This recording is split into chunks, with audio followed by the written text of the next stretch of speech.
Okay. Um, Today's topic is going to be number theory. Yeah. So we'll discuss a few concepts and then we'll do a few examples based on that concept. Okay. Right. So let's begin with the concept of cyclicity. In number system, we have this concept of cyclicity. So what is cyclicity? It is a concept where we are discussing the cycles that the power of an integer would take when you raise the power in a sequence. Let's take an example. Let's take also it is the uh, so let me reframe it. Let me bring out the initial main point of the cyclicity. It deals with the units digit, yeah, of an integer, all right, when raised to a particular power, yeah, or when the integer is raised to a power and the power is increased sequentially. So let me give you an example. So let's say you have a number ending in zero, okay, like number 10.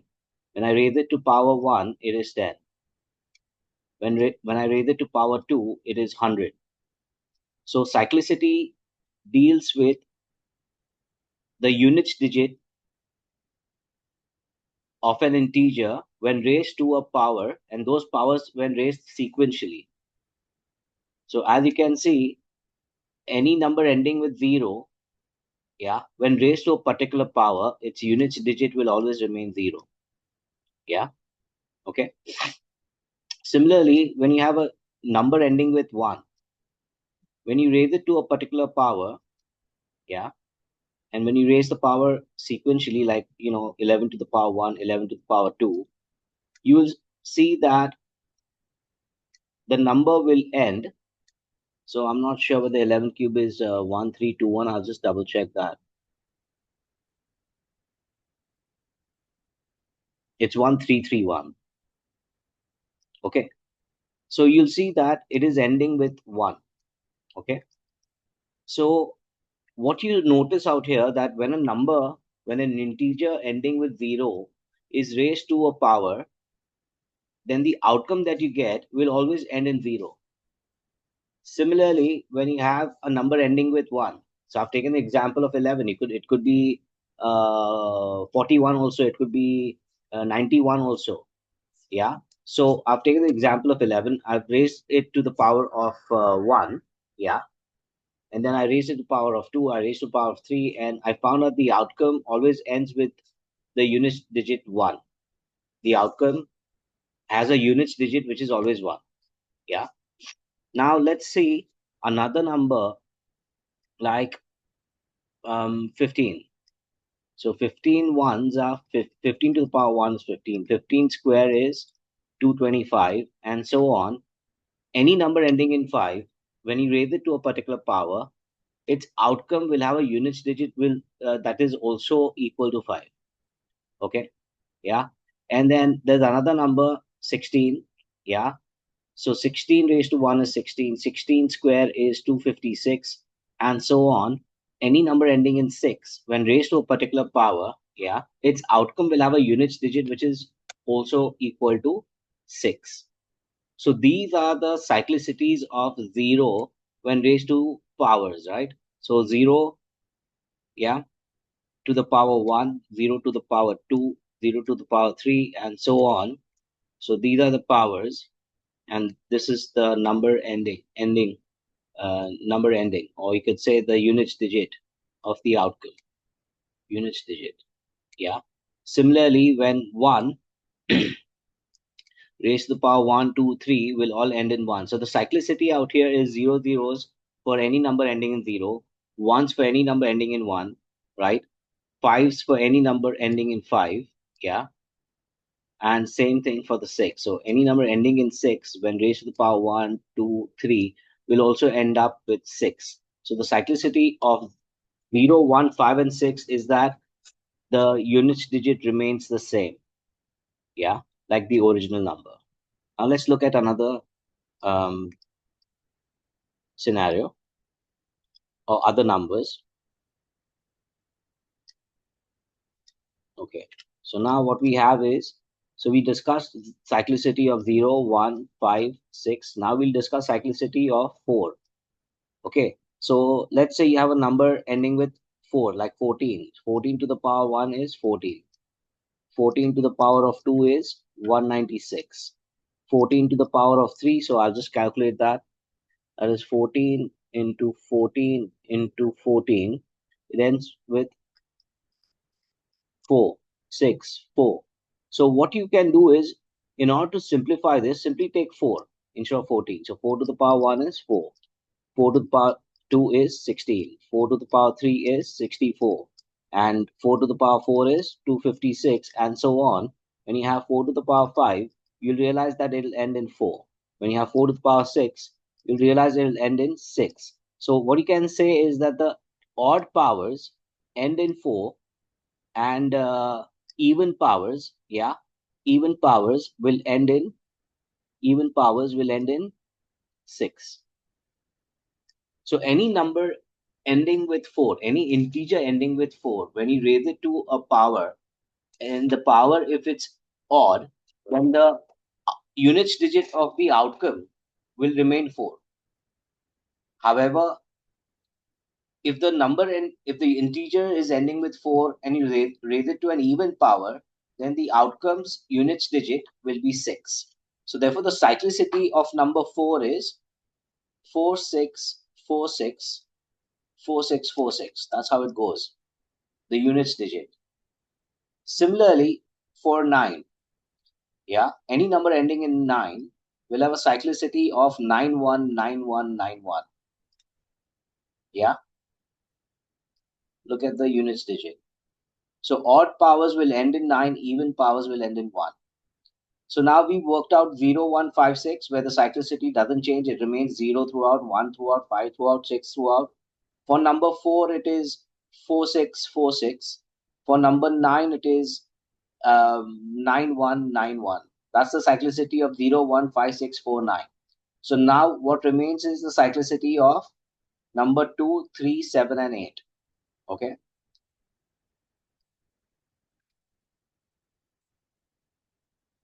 So any number, any integer ending in 2, yeah, for example, you have 2 to the power 1 is 2.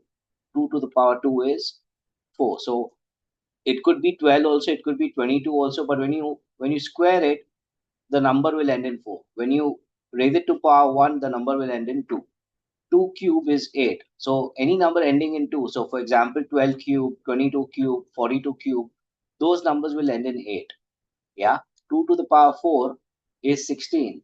So don't look at 16. I mean, look at the units digit of 16. So the cyclicity out here repeats again, right? This is 32. So you have 2. 2 to the power 6 is 64. So as you can see, 2486, 2486. So the cyclicity of number 2 is 2486, 2486. That's how it keeps repeating itself.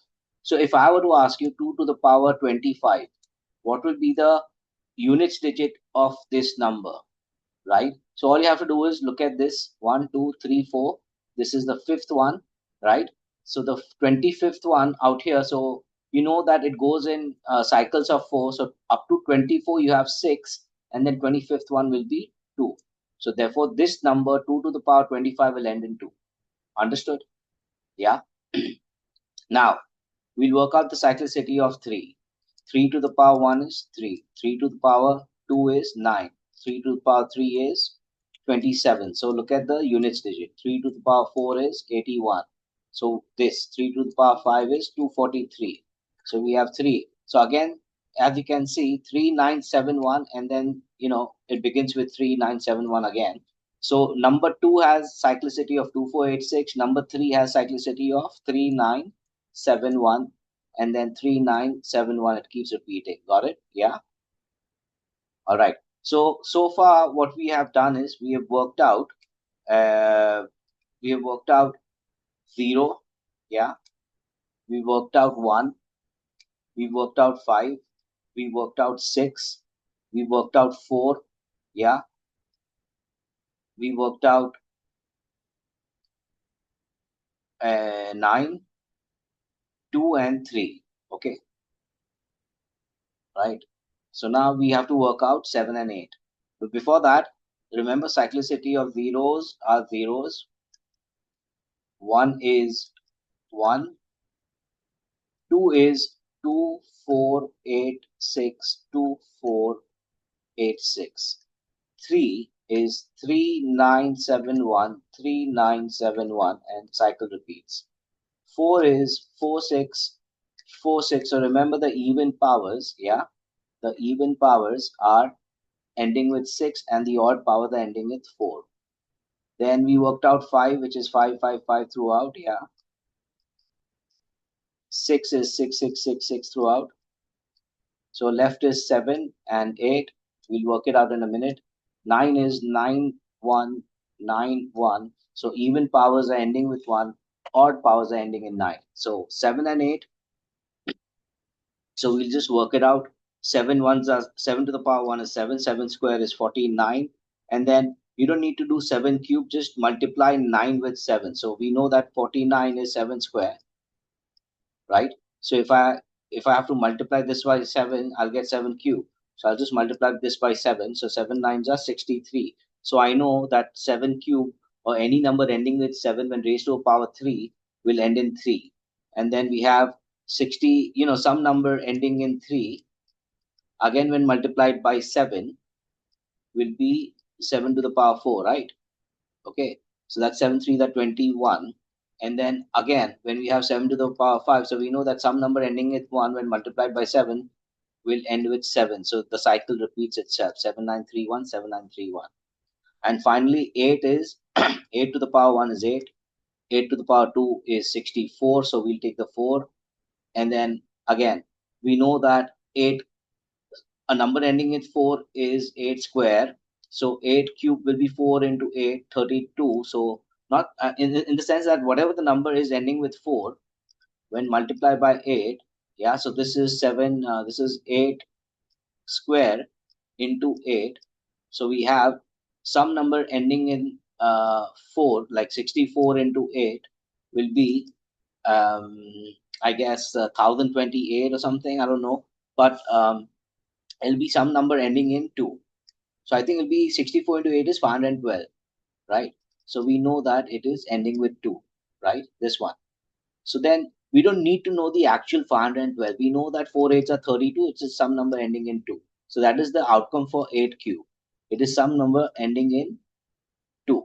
Then again, if you multiply this some number ending with 2, when we multiply it by 8 again, so we know its outcome is 8 to the power 4. Yeah, its outcome is going to end with 6, right? So 8426, and then you work it out again. So we know it's some number ending in 6. Again, you multiply by 8. That'll be the outcome for 8 to the power 5. So 8 6 are 48. So the cycle repeats again, 8426, 8426. So if you're confused, just pause the video and uh, go back a few seconds and hear me out again and work it out, practice, and you'll realize what I'm talking about. Okay, right. So that's the cyclicity concept, and let's work out a few questions based on cyclicity. So this is question number 4. What is the units digit of 14 to the power 5? Yeah, 14 to the power 5, 16 to the power 7, 18 to the power 9. Okay. So this number, yeah, it's a product. This whole thing is a product. So we know that the even powers of 4 are even powers of 4 are 6, and odd powers of 4 are ending with 4. So this one is an odd power of 4. So we know that 14 to the power 5, yeah, will end with 14 to the power 5, yeah, will be a number which will end with 4, right? Okay. Then we have 16 to the power 7. So we have already figured out that any number ending with 6, right, when raised to any power will end in 6. So we know that the outcome of this number is some number ending with 4. Outcome of this number is some number ending in 6. Okay. And then finally we have 18 to the power 9. And we know that the cycle of 8 is 8, 4, 2, yeah, 6. 8426. 8426. So we know 18 to the power 9. So we know up to 8 we are getting 6, and then the cycle repeats again. So this is your ninth number. So it is some number ending in 8. So this is the units digit of a number of 18 when raised to the power 9. So that is 8. So first, now we have these numbers to be multiplied. So we'll multiply these two numbers. So we'll look at the units digit. All right, 6 4 the 21. So we know that the product of these two numbers is some number ending with 4. 6 4 the 24. Right? I think I said 21, so that was slip of tongue. So this is 4.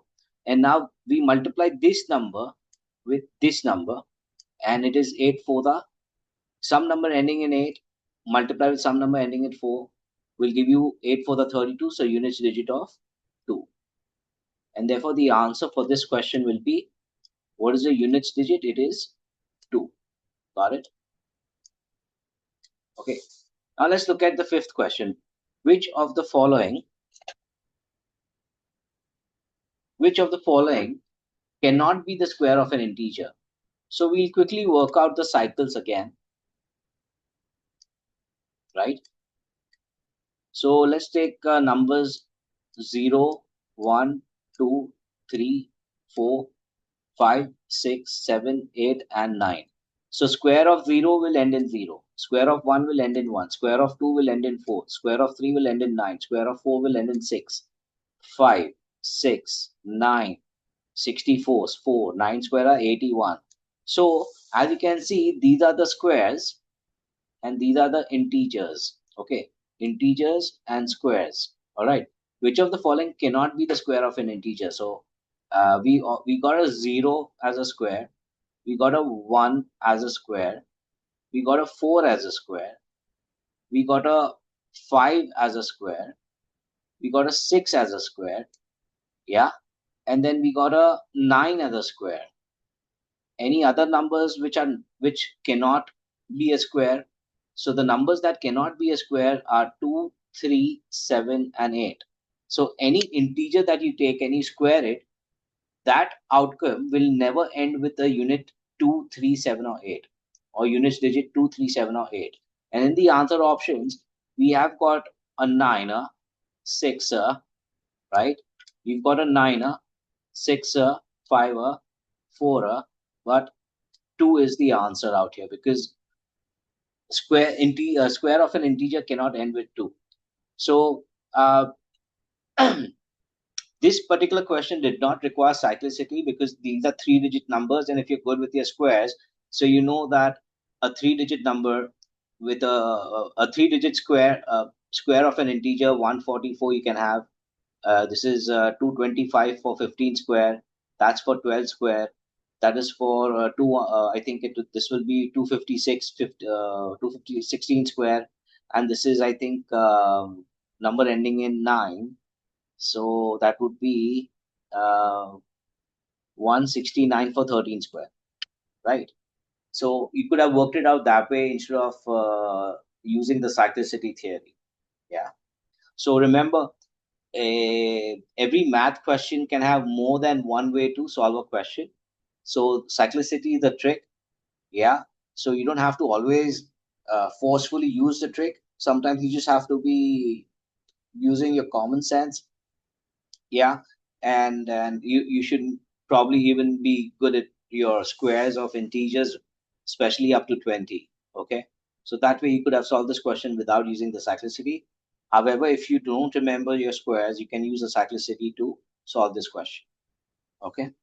Let's move on to another question now of cyclicity here. No, that's it. So now we move on to another concept of number theory.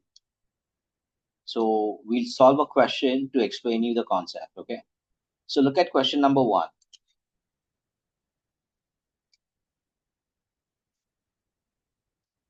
Integer m when divided by n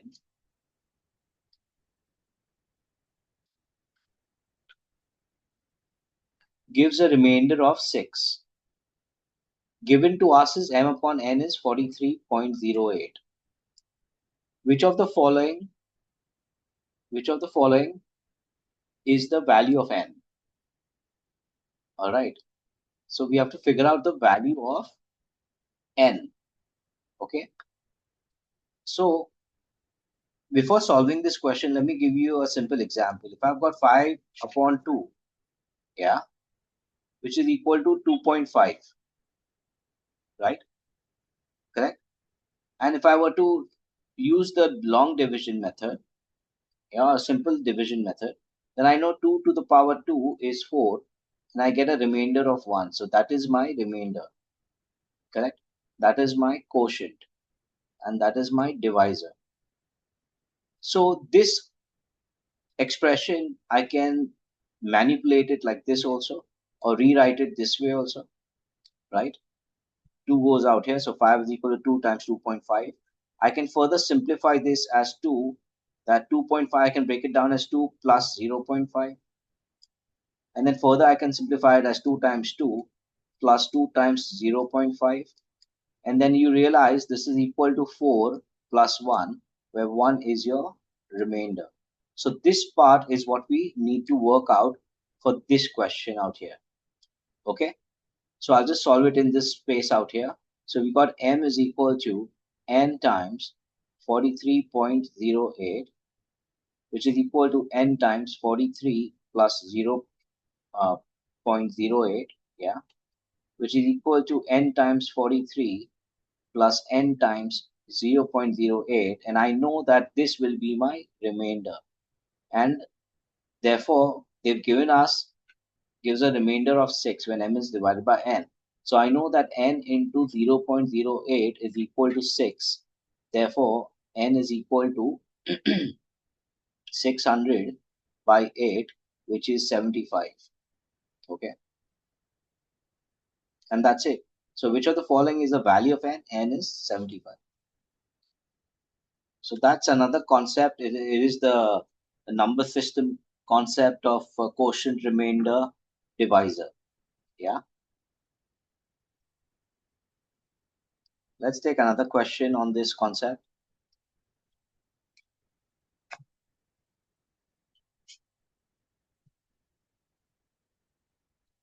Question number 3. Yeah.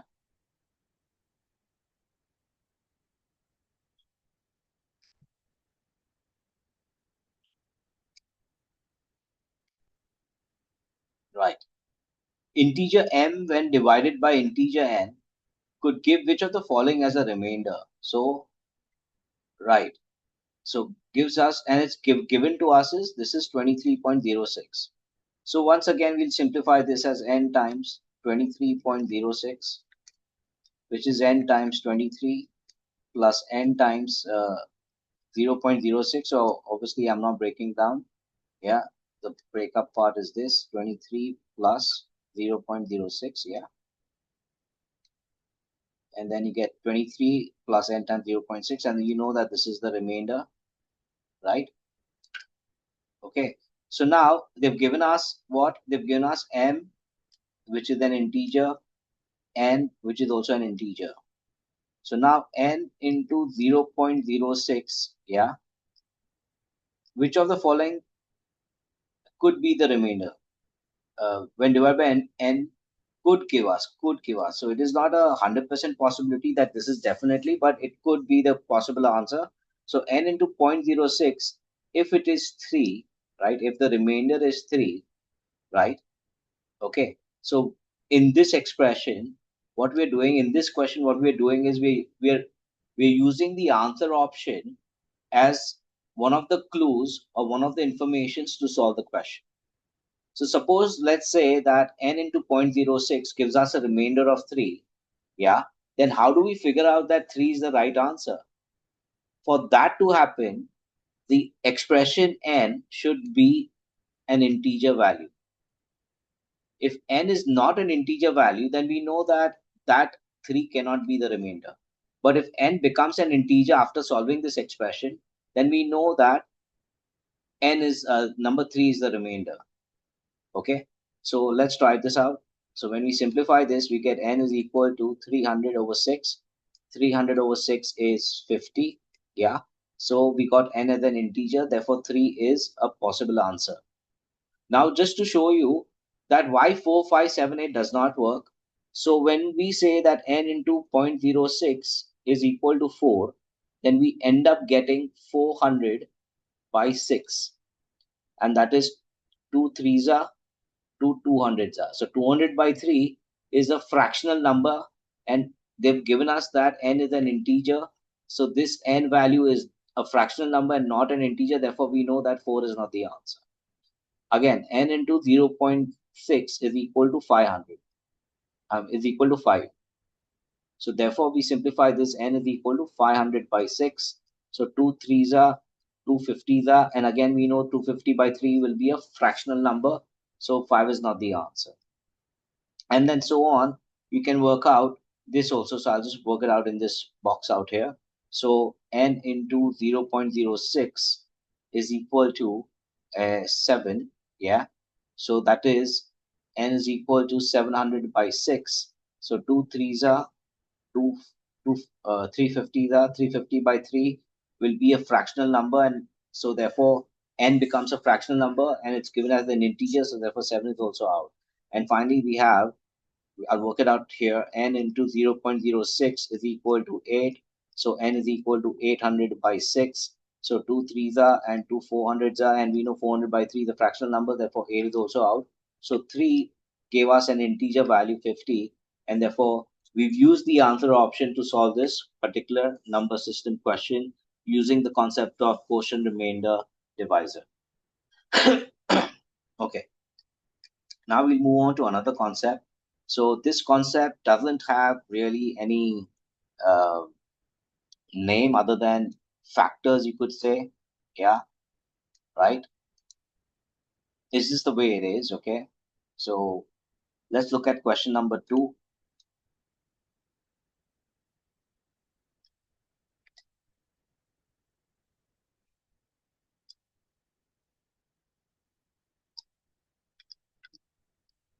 Okay. If m is the product of integers from 1 to 20, product of integers 1 to 20, yeah, that means m is 20 factorial. 20 factorial is 1 into 2 into 3 and so on up to 20. So product of integers from 1 to 20. Okay, so m is 20 factorial, right? Which of the following is the value of n where 2 raised to n is a factor of m? So remember, factors are nothing but divisors. Factors are divisors. And the question is, which of the following is a value of n where 2 raised to n is a factor, meaning is a divisor of m. M is 20 factorial, right? So 20 factorial divide by 2 raised to n, where 2 raised to n is a divisor of 20 factorial. So what is the value of n they're asking? So let's take a small example. Let's take 5 factorial, which we know is 1 into 2 into 3 into 4 into 5, which is 120. Okay, right. Now this 120, we factorize it like this,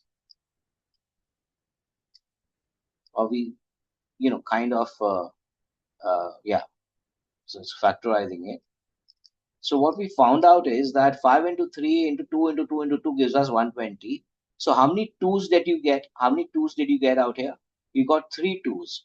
So if it was 5 factorial divided by 2 raised to n, our answer would have been, n value would have been 3, as you can see out here. Correct? Yeah.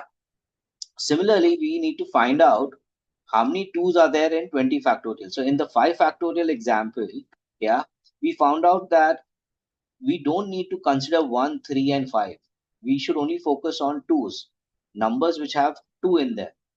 So 4 has 2 square in it, and 2 has 2 to the power 1 in it. So 1 and 2, we got n as 3.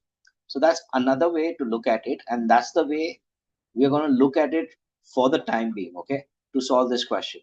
So in 20 factorial, we'll not look at 1, we'll look at 2, we'll not look at 3, we'll look at 4, We'll not look at 6 or we'll not look at 7.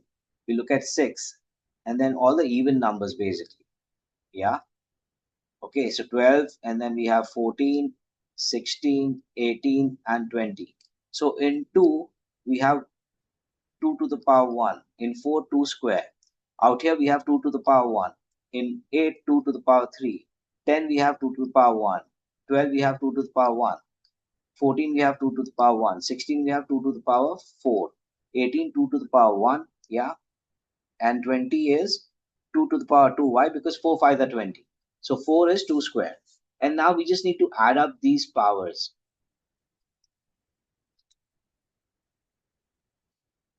So add up the circular portion. It should come to 18. So 1, 2, 3, 4, 3, 7, 8, 9, 10, 10 and 14, 15, 16, 17. It's coming to 17. So I missed out some number. 2, 4, 6, 8, 10, 12, 14, 16, 18, 20.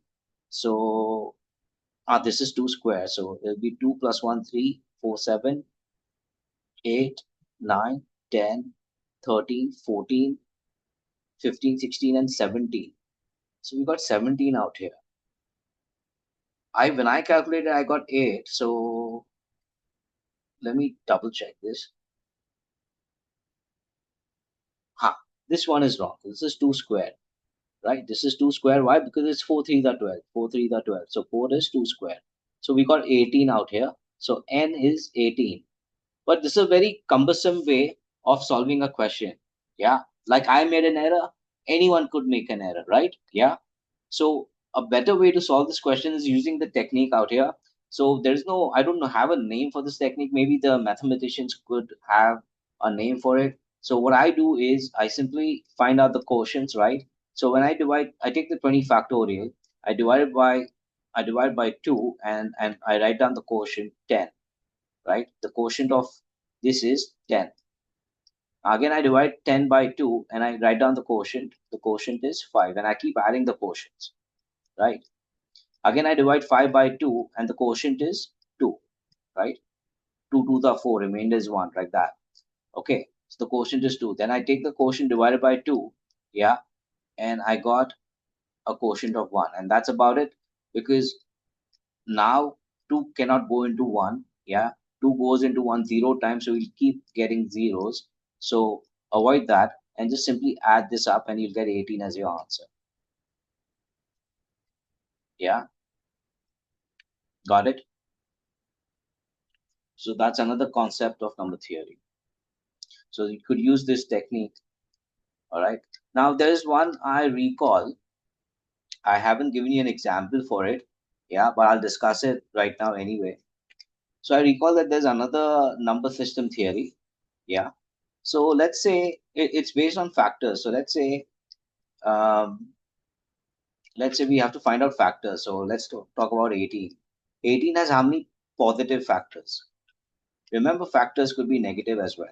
So 18 has how many positive factors? So you'll say 1 into 18, 2 into 9, 3 into 6, 4, 5, 6 into 3. So again, we got 6 into 3. So that's already considered. Yeah.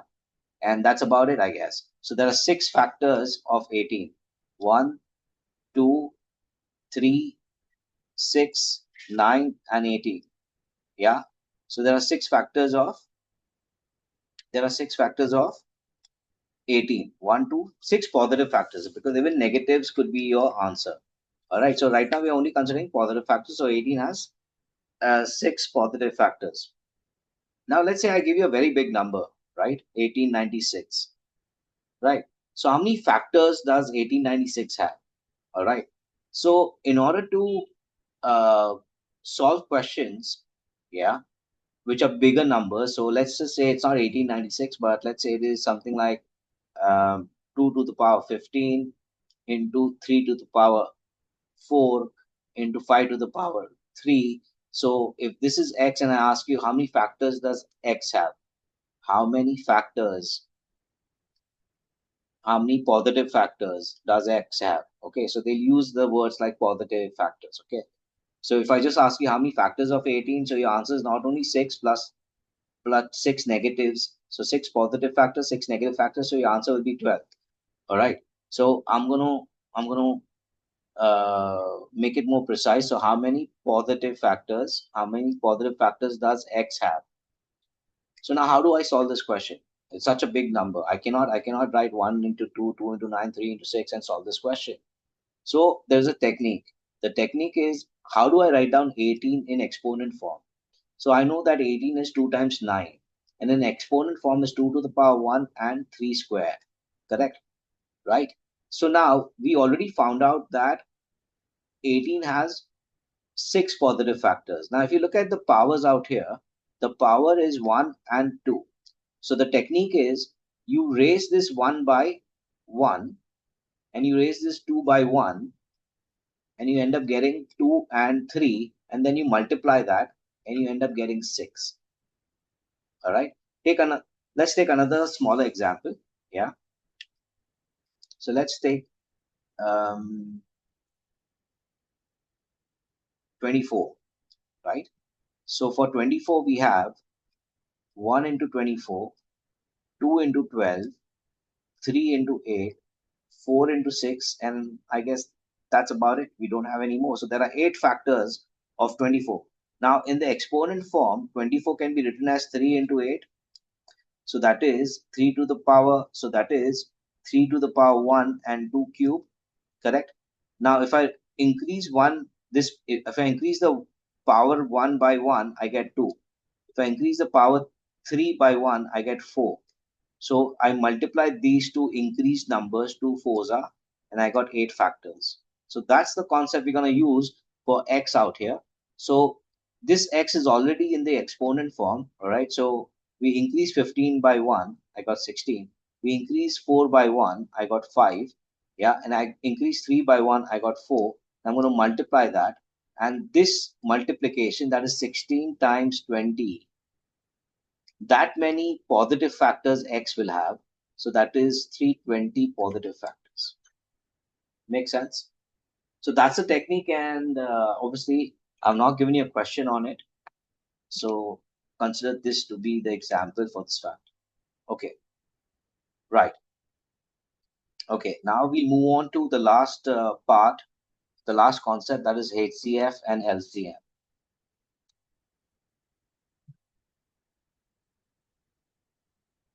Okay.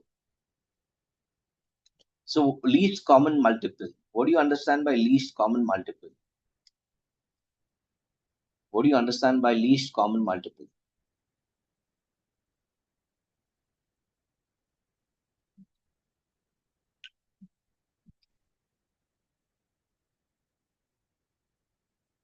LCM of 3 and 30 and 18. Okay. How do I find out LCM of 30 and 18? So what we do is, we always work with the bigger number, multiples of the bigger number. Least common multiple. Very simple, uh, you know, abbreviation for LCM. Yeah. Least common multiple. Okay. So out here, we'll first work out the multiples of 30 and multiples of 18. So 18 ones are 18, 18 twos are 36, 18 threes are 54, 18 fours are 72, 18 fives are 90, and so on. 31s are 30, 32s are 60, 33s are 90. Okay. So now we worked out the multiples of 18, we worked out the multiples of 30. And like I said before, we always begin with the bigger number, bigger numbers, multiples of bigger numbers. So for example, um 31s are 30, 32s are 60. So first we ask, is 30 a multiple of 18? No. 32s are 60. Is 60 a multiple of 18? No. 33s are 90. Is 90 a multiple of 18? Yes. So when we work with bigger numbers, we don't have to work out all the multiples of the smaller number. We simply come to know that there is a common multiple 90, and so on. There will be several other multiples which will be common to both 30 and 18. Now now basically the very first multiple that we get is the least common multiple. So the common multiples between 30 and 80 is 90 and probably numbers in between also, but I'll go on to 180 and 270. There'll be numbers in between which will be common to both of them, but these are some common multiples of 30 and 18. Now, the least common multiple, therefore, will be the very first number which is common to both, which is 90. Hence, we get the LCM as 90. Okay. Now, this very concept I can do using the exponent form. Okay. So, what do you mean by the exponent form? So, 30 I can write down as 3 times uh, uh, 2 times 5, like that. 3 to the power 1, 2 to the power 1, 5 to the power 1. That is 30. Okay. And 18 I can write down as 2 to the power 1 and 3 square. Correct? Look at this. This is your 30 and this is your 18. Right? I'm writing it down in the exponent form. Right? So that I can explain you how to find out the LCM of the bigger numbers, which is there in the example 7 in front of you on the screen. So now, uh, when you look at the exponent forms, right, for the least common multiple, what you need to do is consider all the bases that you see which are given to you. All right, for both the numbers, write down all the different bases that you see, all the different bases that you see. All right, so I see a 2, a 3, a 5, and in the other one also I see a 2 and 3. So it's already there in the 30. So 2, 3, 5, I write down all the bases, and I'll take the highest power of all the bases that I see in front of me for both 13 and 18 taken together. For both 30 and 18 taken together, right? I'll take the highest powers of all the bases. So for the base 2, the highest power is 1. For base 3, the highest power is 2. For base 5, right, the highest power is 1, because there's nothing like highest power, because 18 doesn't have 5 as a as a factor, basically. Now that, when you multiply, is your LCM of 18 and 30. Just another way to get your answer. So 2 threes are 2. This is 2 into 9 into 5. So clearly we have 90 as the LCM of 18 and 30. And that same concept we're going to work out for X and Y in the example given above. Okay. But before we move on to example 6, let's take another question, another smaller number. Yeah.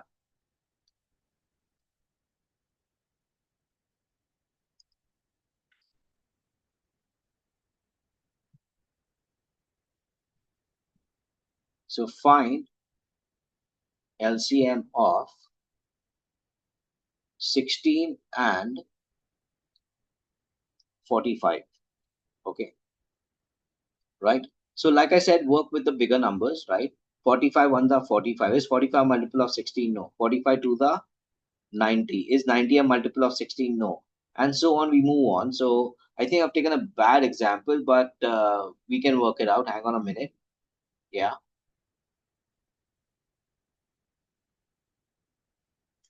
Let's take, instead of 45, let's take 15. Not 15. Let's take 24.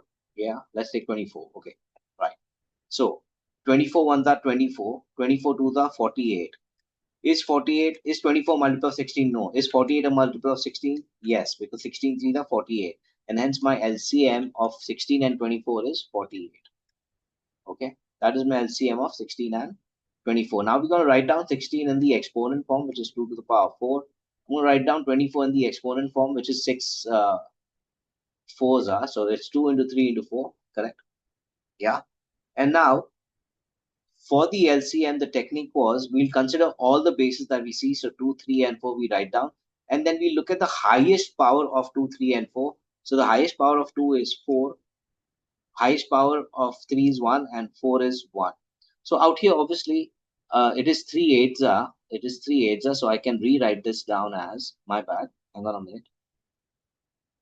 I can rewrite down 24 as 3 times 8, which is 3 times 2 cube. Correct? So what are all the bases that you see? All the bases that you see is 2 and 3. All right. And now we'll take the highest power of 2. So the highest power of 2 is 4. And the highest power of 3 is, there's no comparison. So there's just 1. So that you multiply. And that will give us the LCM of 16 and 24, which is 16 times 3, 48, which we got out here. Okay, now that you've understood with the smaller examples, let's work out with the bigger examples. So let's solve question number 6. Okay, in question number 6, the question is that for this x value and for this y value, yeah, what is your LCM? So first of all, we're going to simplify. This is 2 square, 4 is written as 2 square raised to 15. 6 is written as 2 into 3 raised to 17. Yeah, and the 17 is a prime number, so to the power 29, it cannot be broken down. We write it down as it is. Okay. Now this further we can simplify as 2 to the power 30. This further we can simplify as 2 to the power 17 into 3 to the power 17, and this is 17 to the power 29. This further we can simplify as 30 and 17. These two powers can add up, so 2 to the power 47 into 3 to the power 17 into 17 to the power 29 is the exponent form of x. Similarly, we will simplify y. Y is 2 to the power 5, 3 to the power 27, and this 15 I can write down as 3 into 5 to the power 19. Yeah, so we simplify 2 to the power 5. Yeah, 3 to the power 27, 3 to the power 19 into 5 to the power 19. Further, we simplify 2 to the power 5, 3 to the power 27, and 19 is 46, and 5 to the power 19. So this is our final outcome. Yeah. And now what we do is to find out the LCM, we'll take all the common bases that we see. Not common bases, we'll take all the bases that we see, all the different bases that we see. So that is 2, 3, 5, and 17. And we'll take the highest power of these bases. So for the 2, the highest power is 47. For 3, it is 46. For 5, there is no comparison, so it's 19. And for 17, there's no comparison, it's 29. And we multiply them, and that's my LCM of x and y. Okay, got it? So therefore, the answer will be E. Okay, right. Now, I believe I have taken the same example, right? I've taken the same x and y, and this time I'm asking you to find out the HCF. Okay, so for HCF, before I move on to the bigger numbers, let me explain you the concept of HCF. Yeah.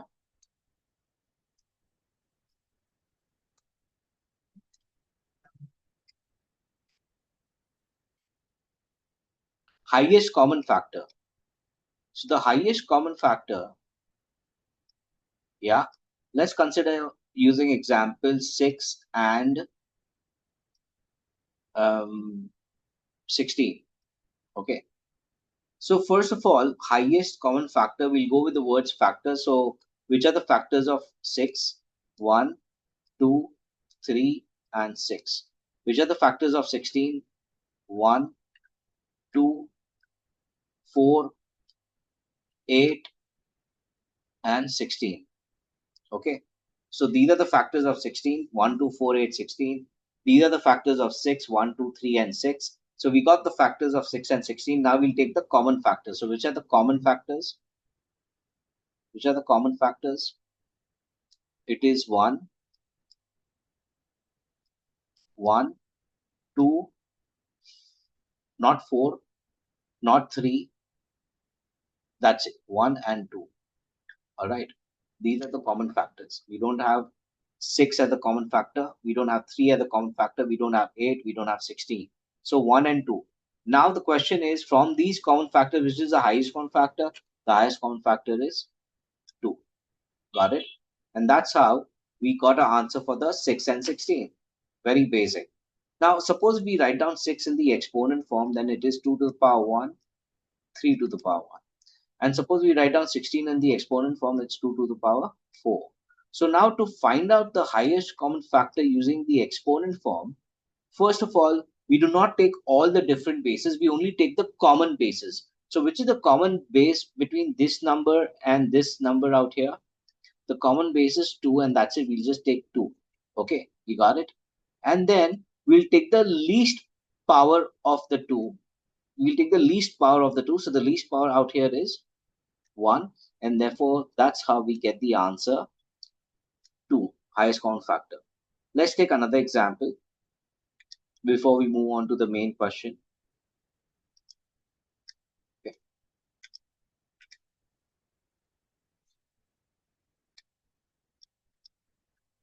Right.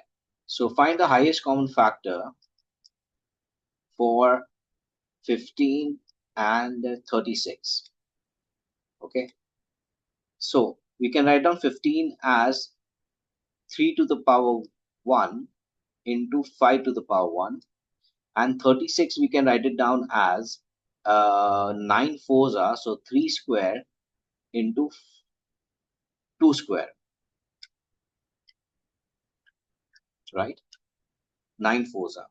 So now for finding out the highest common factor, yeah, of 15 and 36, what we do is we'll consider only the common bases. Which is the common base between the two of them? 3. And then we'll take the least power of the 2. So the least power is 3. The 1, sorry. So 1, 3 to the power 1 is 3. So the highest common factor is 3. So 15, in the traditional way, if you were to write down, it would be 1, 3, and 5. For 36, it would have been many actually. 1, 2, 3, 4, 6, 9, 12, 18. Yeah, so many of them. The only ones which are common is just 3 and 1. And the highest common factor therefore is 3. And we got 3 using the exponent form out here. So you understood, we'll take the common base and then look for the least power of the common base. Okay, so now we'll solve this example 7 out here. Okay, x value. So if you recall, we'll solve this again.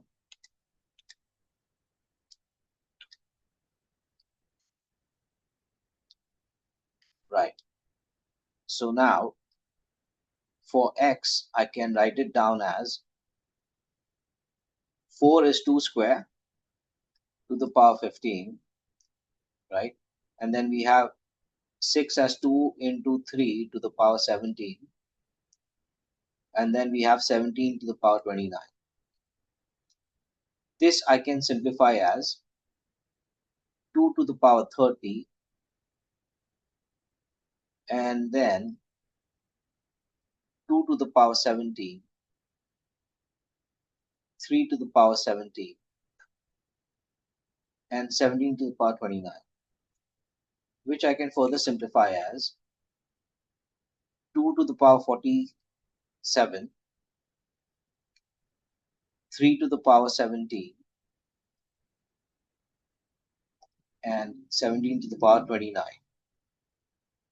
Okay, so that's my exponent form of x. Similarly, we do for y. So y is 2 to the power 5 into 3 to the power 27. Yeah. Into 5 to the power. So I can write down this 15 as 3 into 5, the whole thing to the power 90. So I can further simplify this as 2 to the power 5 into 3 to the power 27 into 3 to the power 19 and 5 to the power 19. Further simplify it as 2 to the power 5 into 3 to the power 46, yeah, into 5 to the power 19. And that's our final outcome. Okay. Now, to find the HCF,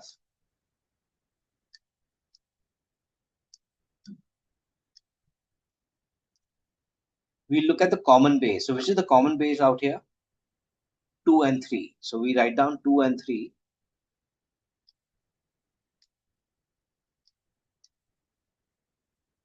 And now for the 2 and 3, we'll take the least power.